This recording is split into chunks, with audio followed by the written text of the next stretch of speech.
In her very first line from Much Ado About Nothing, Beatrice says, I pray you, is Signor Montanto returned from the wars or no? She's asking about Benedick, but right off the bat, we get a taste of her signature biting wit. The word Montanto comes from a fencing term meaning upward thrust, and she's using it here as a sarcastic nickname for Benedick, but in typical Shakespearean fashion, it has like inception layers of meaning. On one level, she's essentially calling him Mr. Fancy Pants Sword Fighter. On another level, she's calling him Mr. Social Climber, because upward thrust implies that he's trying to move up the social ladder. And on yet another level, she's making an innuendo. She's essentially calling him Mr. Can't Keep It in His Pants, because upward thrust, as you can imagine, also has some pretty clear sexual connotations. And Montanto is also probably a pun on the words mount onto. Now, keep in mind, this is all in one line, her very first line in the play. And we're so dazzled by her wit and her genius, frankly, that she kind of makes us forget what she's actually asking here.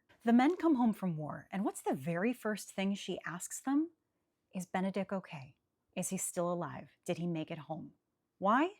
Because she loves him, that's why. Why else would that be the very first thing that she asks? She was probably terrified that she would never see him again, but she can't admit that to anyone, probably not even to herself. She can't make herself vulnerable like that. So she hides her feelings. She hides her true motivations for asking about Benedick under layers and layers and layers of wit and sarcasm. She uses her humor as a defense mechanism. Is there anything more human or relatable than that?